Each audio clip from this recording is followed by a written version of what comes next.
जय हिंद दोस्तों। आज के इस वीडियो में हम लोग बात करने वाले आरआरबी ग्रुप डी एग्जाम के जो आपको 28 नवंबर का सेकंड शिफ्ट हुआ था, उसमें आपको टॉप महत्वपूर्ण 40 क्वेश्चन के बारे में, यानी कि आपको एक्यूरेट आंसर के साथ आपको एनालिसिस करवाने वाले हैं। तो वीडियो के अंत तक बने रहे और चैनल पर नया तो प्लीज वीडियो को लाइक करके चैनल को सब्सक्राइब जरूर कर देते। तो चलिए वीडियो को स्टार्ट कर लेते हैं।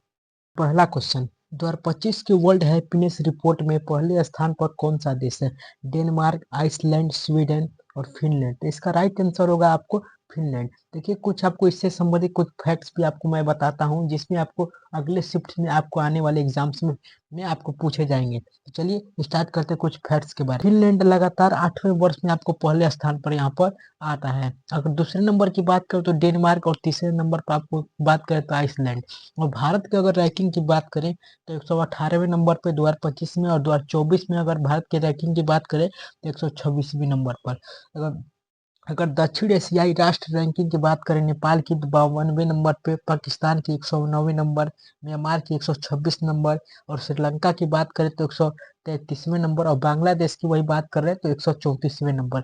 अगर निचले देश अफगानिस्तान की बात करें तो 147वें नंबर पे, और लगातार 34 वर्ष में। अगर भारत के स्कोर की अगर बात करें तो 1.3 अगर भारत के स्कोर की अगर यहाँ पे हम बात कर लेते हैं तो 4.389 आपका स्कोर है भारत का, जो कि आप अगले शिफ्ट में आपको एग्जाम में पूछ सकता है। अगर इसके रैंक की अगर बात करें तो भारत की रैंक की तो 147 देशों में से 118वां आपका स्थान है भारत के रैंक का।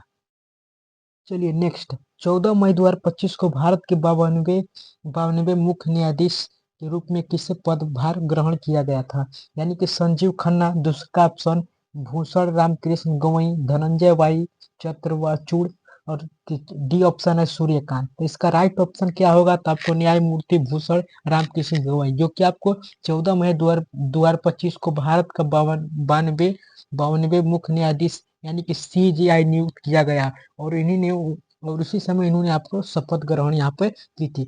चलिए इससे कुछ संबंधित आपको फैक्ट्स मैं बताता हूँ। तो चलिए स्टार्ट करते हैं। देखिए, आपको कुछ आपको फैक्ट जान लेते हैं जो कि आपको अगले शिफ्ट में आने वाले एग्जाम में पूछ सकता है यहाँ पे। तो देखिए, आपका न्यायमूर्ति भूषण रामकृष्ण गवई 14 मई 2025 को भारत का 92वां मुख्य न्यायाधीश सीजेआई नियुक्त किया गया। और उन्हीं ने आपको इसी समय आपको यहाँ पर शपथ ग्रहण यहाँ पर की थी।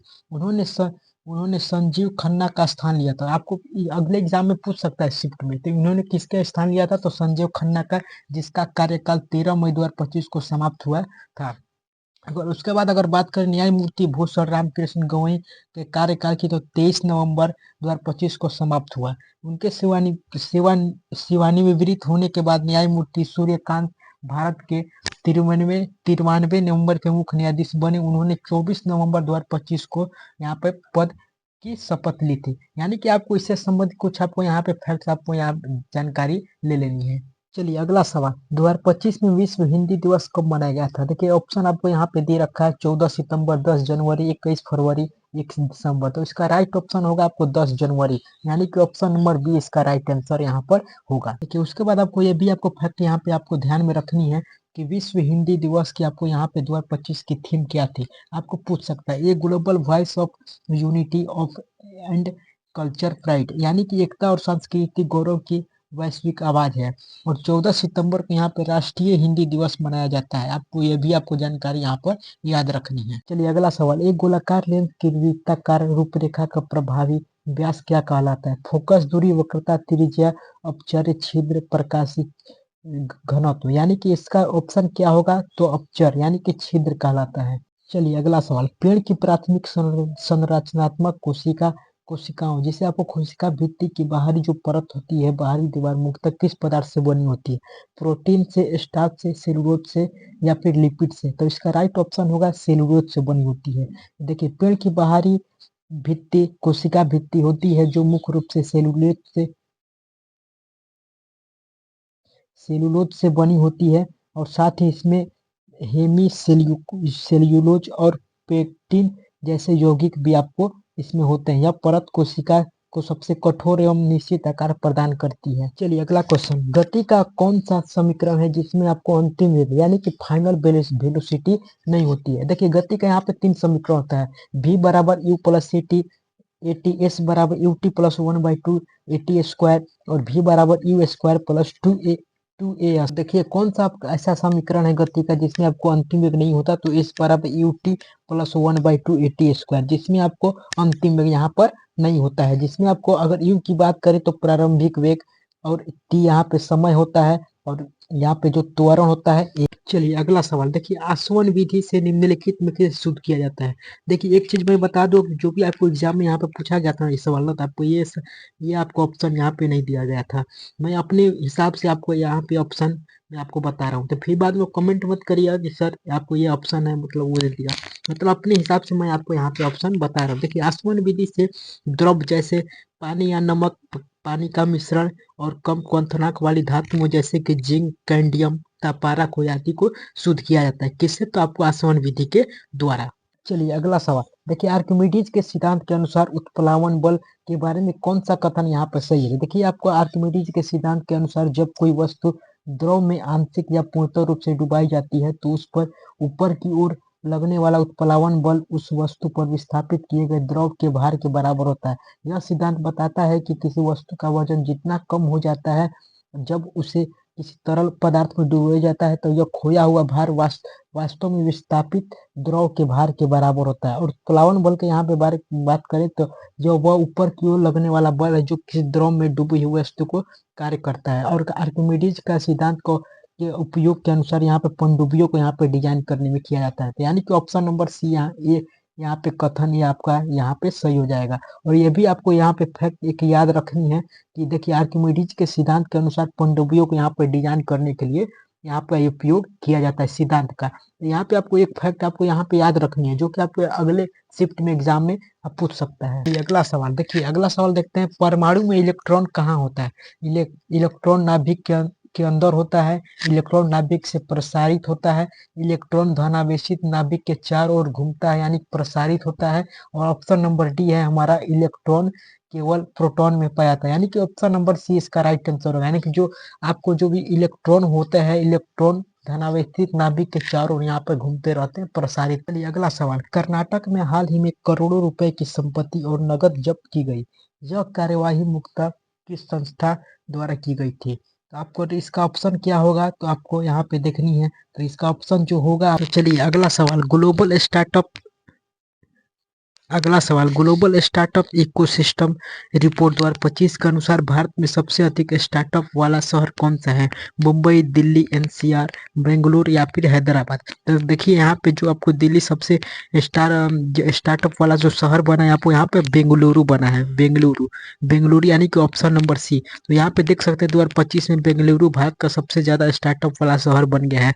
वैश्विक रैंकिंग यानी 2025 में बेंगलुरु वैश्विक स्टार्टअप शहरों में यहाँ पे 10वें स्थान पर है। यहाँ पे आपको एग्जाम में अगले शिफ्ट में यहाँ पे देखने को मिल सकता है, यानी कि नंबर यहाँ पे पूछ सकता है किस नंबर पे है, तो 10वें नंबर पे, 12वें नंबर पे, तो यहाँ पे आपको 10वें स्थान पे यह है, बेंगलुरु है।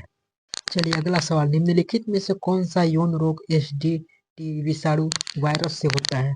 यानी कि एचआईवी, गोनोरिया, टाइफाइड, क्षय रोग या टीबी। जिसको आपको यहाँ इसका राइट ऑप्शन क्या हो जाएगा, तो आपको एचआईवी हो जाएगा। देखिए एचआईवी ये एक विषाणु जनित यौन रोग है। यह शरीर प्रतिरक्षा प्रणाली को कमजोर कर देता है और आगे चलने वाले एआईडीएस का कारण बन सकता है यहाँ पे। तो इससे आपको संबंधित आपको कुछ फैक्ट्स यहाँ पे याद रखनी है। चलिए अगला सवाल, पाचन तंत्र में भोजन करने के बाद कठोर यानी कि सॉलिड भोजन क्या कहलाता है। पाचन, स्वागीकरण, ऑक्सीकरण या फिर उत्सर्जन। तो यहाँ पे ऑप्शन नंबर ए यानी कि डाइजेशन यानी कि पाचन कहलाता है। पाचन तंत्र में ठोस भोजन खाने के बाद जो मुख्य क्रिया होती है वह है आपको डाइजेशन यानी कि। चलिए नेक्स्ट क्वेश्चन, भारत सरकार ने 100 तटीय क्षेत्रों मछुआरों के गांव के मुख्य रूप से कौन सी पहल शुरू की है। देखिए सागरमाला योजना, जलवायु अनुकूल तटीय मछुआरा गांव योजना या फिर स्मार्ट सिटीज मिशन, प्रधानमंत्री आवास योजना। यानी कि इसका ऑप्शन जो होगा यानी कि जलवायु अनुकूल तटीय मछुआरा गांव योजना, जिसमें आपको जलवायु अनुकूल तटीय मछुआरा गांव जिसे आपको CRCFC पहल बोला जाता है। यह योजना प्रधानमंत्री मत्स्य संपदा योजना यानी कि PMMSY का एक। अगला सवाल, 2025 में हुए कलिंग सुपर कप 2025 में किस भारतीय सुपर फुटबॉल क्लब ने जीत दर्ज की है? तो यहाँ पे जमशेदपुर एफसी ने। यहाँ पे कलिंग सुपर कप 2025 आपको यहाँ पर फाइनल मैच 3 मई 2025 को यहाँ पे हुआ, जिसमें आपको एफसी गोवा ने जमशेदपुर एफसी को 3-0 से यहाँ पर हराया। चलिए नेक्स्ट क्वेश्चन देखिए, यदि प्रजनन स्वास्थ्य अच्छा है तो गर्भाशय में क्या परिणाम होता है? स्वच्छ बालक पैदा होता है, कमजोर बालक पैदा होता है, गर्भावस्था असफल होगी, गर्भावस्था पर कोई प्रभाव नहीं पड़ता है। तो यानी कि यदि आप प्रजनन स्वास्थ्य आपको अच्छा है तो यहाँ पे गर्भाशय में स्वस्थ बालक यहाँ पे पैदा होगा।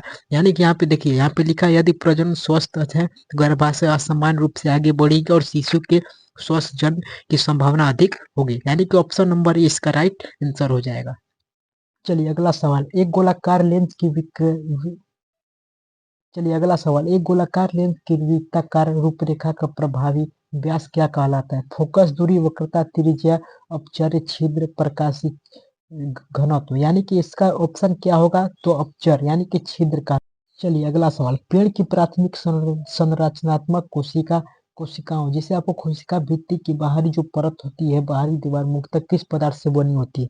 प्रोटीन से, स्टार्च से, सेलुलोज से या फिर लिपिड से? तो इसका राइट ऑप्शन होगा सेलुलोज से बनी होती है। देखिए पेड़ की बाहरी भित्ति कोशिका भित्ति होती है जो मुख्य रूप से सेलुलोज से बनी होती है, और साथ ही इसमें हेमी सेल्यूलोज और पेक्टिन जैसे यौगिक भी आपको इसमें होते हैं। यह परत कोशिका को सबसे कठोर एवं निश्चित आकार प्रदान करती है। चलिए अगला सवाल, पाचन तंत्र में भोजन करने के बाद कठोर यानी कि सॉलिड भोजन क्या कहलाता है? पाचन, स्वागीकरण, ऑक्सीकरण या फिर उत्सर्जन? तो यहाँ पे ऑप्शन नंबर ए यानी कि डाइजेशन यानी कि पाचन कहलाता है। पाचन तंत्र में ठोस भोजन खाने के बाद जो मुख्य क्रिया होती है वह है आपको डाइजेशन यानी कि पाचन।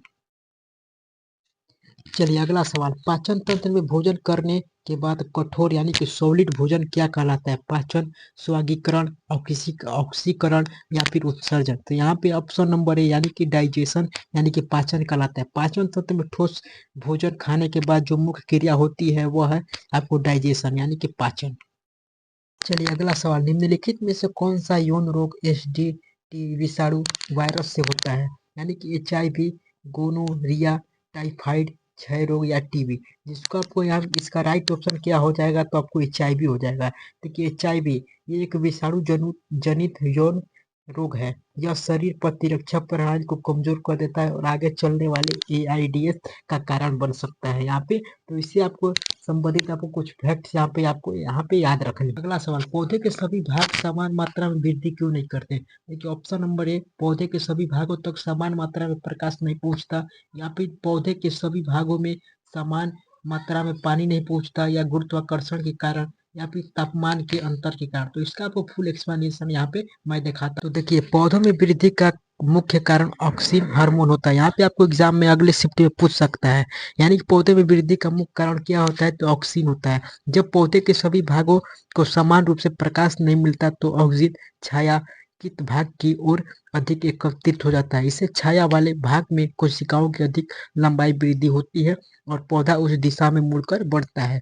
इस घटना को प्रकाशानुवर्तन कहते हैं। इसी कारण आपको यहाँ पे पौधे के सभी भागों तक प्रकाश समान मात्रा में नहीं पहुंच पाता इसलिए। तो चलिए अगला सवाल, ग्लोबल स्टार्टअप इकोसिस्टम रिपोर्ट 2025 के अनुसार भारत में सबसे अधिक स्टार्टअप वाला शहर कौन सा है? मुंबई, दिल्ली, एनसीआर, बेंगलुरु या फिर हैदराबाद? तो देखिए यहाँ पे जो आपको दिल्ली सबसे स्टार्टअप वाला जो शहर बना है, आपको यहाँ पे बेंगलुरु बना है। बेंगलुरु यानी कि ऑप्शन नंबर सी। तो यहाँ पे देख सकते हैं 2025 में बेंगलुरु भारत का सबसे ज्यादा स्टार्टअप वाला शहर बन गया है।